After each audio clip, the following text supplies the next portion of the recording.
आज सियासत का सुपर संडे कहिए, क्योंकि दिल्ली से मेरठ तक सियासी पारा चढ़ा हुआ है। दिल्ली में विपक्ष का जुटान है तो जाटलैंड से प्रधानमंत्री चुनावी शंखनाद करने जा रहे हैं।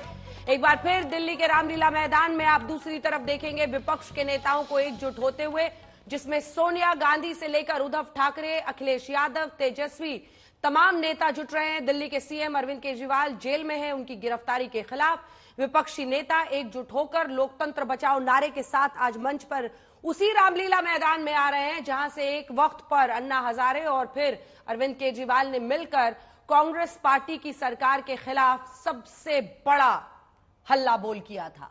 बीजेपी ने विपक्ष की रैली को भ्रष्टाचारी नेताओं का मंच बताया है। केंद्रीय मंत्री हरदीप पुरी ने कहा कि जहां से अन्ना हजारे ने भ्रष्टाचार के खिलाफ बिगुल फूका, उसी रामलीला मैदान में भ्रष्टाचारी जुट रहे हैं। यानी बीजेपी इसको अपने तरीके से जनता के सामने रखने की कोशिश कर रही है कि आखिर वो लोग जो भ्रष्टाचार के खिलाफ आंदोलन में एकजुट थे, कांग्रेस की सरकार को उखाड़ फेंकने में, यूपीए की सरकार को उखाड़ फेंकने में, आज वही अरविंद केजरीवाल के लिए लामबंद हो रहे हैं रामलीला मैदान में। रामलीला मैदान की इस रैली में अरविंद केजरीवाल का उनकी पत्नी सुनीता केजरीवाल भी शामिल होंगी। माना जा रहा है कि ये सुनीता केजरीवाल की पॉलिटिकल लॉन्चिंग भी है। आपने देखा होगा बीते दिनों लगातार 2-3 बार वो सामने आई, उन्होंने वीडियो संदेश पढ़ा है और ठीक उसी जगह पर बैठकर जहां मुख्यमंत्री अपनी बात पहले कहते थे अरविंद केजरीवाल। इससे पहले मुंबई वाली रैली में हेमंत सोरेन की पत्नी कल्पना सोरेन शामिल हुई थी और अब दिल्ली की रैली में कल्पना और सुनीता, यानी कल्पना सोरेन जिनके पति मुख्यमंत्री झारखंड के अब पूर्व हो गए क्योंकि उन्होंने इस्तीफा दिया जेल में जाने की वजह से, वो उनकी पत्नी कल्पना सोरेन, तो इधर अरविंद केजरीवाल जिन्होंने जेल जाने के बाद भी अभी ईडी की कस्टडी में है और वो इस्तीफा नहीं देते हैं, उनकी पत्नी सुनीता केजरीवाल भी आज इस मंच पर, दोनों पत्नियां भी मौजूद रहेंगे। आइए जल्दी से आपको सुनाते हैं दोनों ही पक्ष की तरफ से वार पलटवार। बहुत इंटरेस्टिंग है कि ये रैली कहां हो रही है।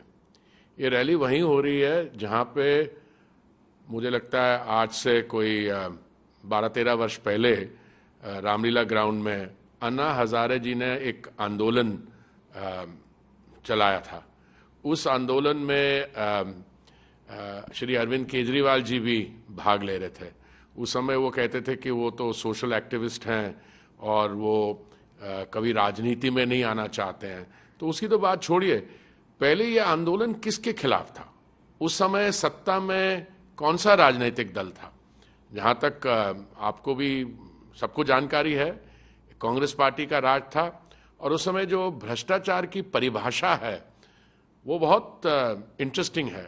आपको याद होगा 2G, CWG, कोल स्कैम, ऐसे कई बड़े बड़े स्कैम्स की बातें चल रही थी। इस रामलीला मैदान के अंदर देश के सभी बड़े बड़े आंदोलन हुए। भारतीय जनता पार्टी के खिलाफ भी किसानों ने अगर आवाज उठाई तो यहीं इसी मैदान पर उठाई। भारतीय जनता पार्टी की सरकार के खिलाफ ट्रेड यूनियंस ने अगर आवाज उठाई है तो भी वो इसी रामलीला मैदान के अंदर उठाई है। हरदीप पुरी जी नए आए हैं राजनीति के अंदर, उनको आइडिया नहीं है, पहले बाबू थे तो उनको पता नहीं है कि इस रामलीला मैदान का कितना बड़ा इतिहास है। देखिए आज अलग अलग तस्वीरें देश की सियासत की। हम इसे क्यों सियासत का सुपर संडे कह रहे हैं? क्योंकि एक तरफ प्रधानमंत्री नरेंद्र मोदी कुछ ही देर में मेरठ में आपको रैली करते दिखेंगे। पहली बार जाटलैंड में वो जयंत चौधरी के साथ मंच पर होंगे, तो दूसरी तरफ विपक्ष ने मोर्चा संभाला हुआ है रामलीला मैदान से, जहां से हमारी 2 सहयोगी हमारे साथ जुड़ रहे हैं। मौसमी सिंह हमारी सहयोगी हमारे साथ जुड़ गई हैं और आशुतोष मिश्रा हमारे साथ जुड़ गए हैं। कितनी देर में लगभग नेताओं के आने का सिलसिला मौसमी शुरू होगा? कौन कौन से दिग्गज आ रहे हैं? सोनिया गांधी का वहां पहुंचना, उद्धव ठाकरे का आना, अखिलेश यादव, तेजस्वी यादव, क्या एकजुटता की एक ऐसी तस्वीर? और बीजेपी कह रही है उसी रामलीला मैदान में जहां से यूपीए की सरकार को उखाड़ फेंकने का दम भरा था अन्ना हजारे के साथ अरविंद केजरीवाल ने। बिल्कुल, देखिए अंजना, ये ऐतिहासिक रामलीला मैदान है जहां पे लता मंगेशकर ने मेरे वतन के लोगों से जो है यहाँ गीत गाया था और उसके बाद जय जवान जय किसान का भी नारा यहाँ लगा। और आपने देखा कि किस तरह से इंडिया अगेंस्ट करप्शन का जन्म इसी रामलीला मैदान से हुआ। लेकिन अब 11 बजे का समय दिया गया है जब तमाम इंडिया ब्लॉक के नेता यहाँ पे आएंगे और यहाँ से हुंकार मोदी सरकार के खिलाफ भरने की की कोशिश है। लेकिन बहुत दिलचस्प है, जो सियासी संदेश ये रामलीला मैदान आज दे रहा है वो पोस्टरों से बयां हो रहा है। अंजना, पीछे आप देख रहे हैं, सलाखों के पीछे अरविंद केजरीवाल नजर आ रहे हैं। मोदी सरकार का सबसे बड़ा डर बताया जा रहा है पोस्टर्स के जरिए। आगे सबसे ज्यादा अरविंद केजरीवाल के पोस्टर्स आपको नजर आ जाएंगे। दाएं और बाएं सेंटर स्टेज में आम आदमी पार्टी के झंडे और कार्यकर्ता, दाएं और बाएं आपको इंडिया ब्लॉक का बैनर नजर आ जाएगा जिसमें केजरीवाल साहब की तस्वीर सबसे प्रोमिनेंट नीली शर्ट में है। और संदेश यहाँ पे सीधे आम आदमी पार्टी दे रही है कि ये हमारे नेता को के खिलाफ जो अत्याचार हो रहा है उसकी रैली है। कांग्रेस कह रही है एक व्यक्ति विशेष पर केंद्रित नहीं है। तो देखना होगा कि क्या समीकरण बैठा पाता है ये इंडिया ब्लॉक। हालांकि मंच पे अगर आप नजर दौड़ाएं, कैमरा पर्सन दिखाएंगे, तो लोकतंत्र बचाओ, यही बार बार जयराम रमेश दोहरा रहे थे कि ये लोकतंत्र बचाओ रैली है, इंडिया ब्लॉक की रैली है, जिसमें ममता बनर्जी के साथ सीट शेयरिंग नहीं हो पाई, लेकिन वो अपना प्रतिनिधि भेज रही हैं। शरद पवार, उद्धव ठाकरे, बीजेपी के निशाने पर एक पोस्टर भी आया है जो कहता है ठगों का मेला, लेकिन उसमें शरद पवार की तस्वीर नदारद है। तो बहुत सारी कहानियां एक रैली कह रही है और देखना होगा कि क्या समीकरण मंच पर भी नजर आते हैं जब राहुल गांधी आम आदमी पार्टी के नेताओं के साथ एक साथ मंच साझा करेंगे। वो कांग्रेस पार्टी जिसकी खिलाफत करते हुए आम आदमी पार्टी ने जन्म लिया। बिल्कुल, आप बने रहिए हमारे साथ। कुछ नेता आते हैं, उनसे बातचीत भी करेंगे और ऊपर में हमारे दर्शक वो तारीख भी दे सकते हैं।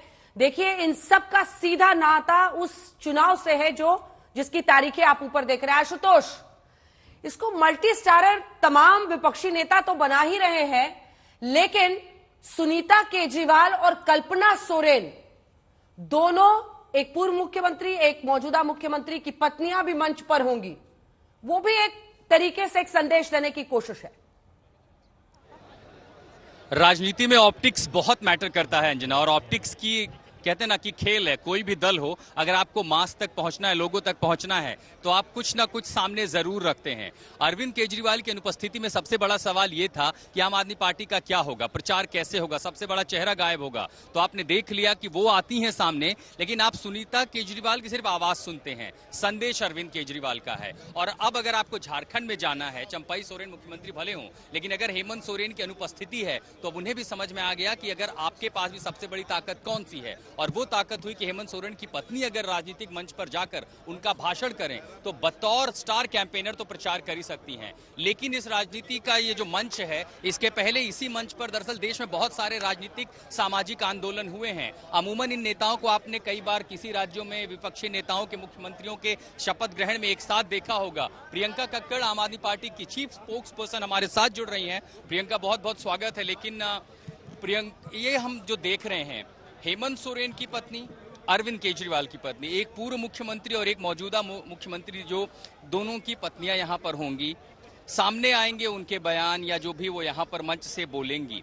ये मास तक पहुंचाने के पीछे की सबसे बड़ी रणनीति क्या है? देखिए, हम सबने देखा फॉर इंस्टेंस कैसे इंस्टीट्यूशंस का मिसयूज किया जा रहा है। 2 साल से आप देख रहे हैं कि हमारे ऊपर एक शराब घोटाले की जांच चल रही है, एक चवन्नी की रिकवरी नहीं हुई, और एक ऐसे बयान के आधार पर जिसपे आप चांदनी चौक के एक पॉकेटमार को गिरफ्तार न करें, उसमें एक सिटिंग मुख्यमंत्री को गिरफ्तार किया गया है।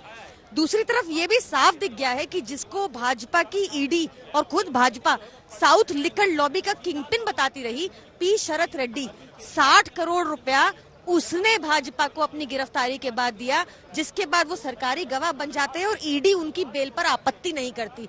तो ये क्या चल रहा है? ये क्या इस मंच से भी सिर्फ यही संदेश देना है? क्योंकि आपने कई पार्टी नेताओं को बुलाया, पूरा विपक्ष खड़ा होगा, क्या वो आपके मुद्दे पर साथ है या उनके मुद्दों पर आप उनके साथ? हमारा मुद्दा मिसयूज ऑफ एजेंसीज है, हमारा मुद्दा illegal arrest of Arvind Kejriwal ji है, हमारा मुद्दा संविधान को बचाना है, हमारा मुद्दा ये गवर्नर्स और लेफ्टिनेंट गवर्नर्स जो लगातार स्टेट गवर्नमेंट की फाइलों पर बैठ जाते हैं, जनहित कार्यों की फाइलों पे बैठ जाते हैं, उसका मिसयूज करते हैं पोजीशन का, उसको रोकना है। हमारा मुद्दा तानाशाही को रोकना है। ये मंच दिल्ली तक सीमित है या दिल्ली के बाहर, क्योंकि अब बहुत कम समय रह गया है, चुनावों की उल्टी गिनती चल रही है, दिल्ली के बाहर अगला मंच कहाँ होगा या फिर ये यहीं तक सीमित है? आप आज हमारे सिटीजन्स जो लोग आए हैं उनके बीच में जाइए, आपको पता चलेगा केरला, गुजरात, दिल्ली, पंजाब, हरियाणा, हर जगह का कार्यकर्ता, हर जगह के लोग आज यहाँ पे आए हैं।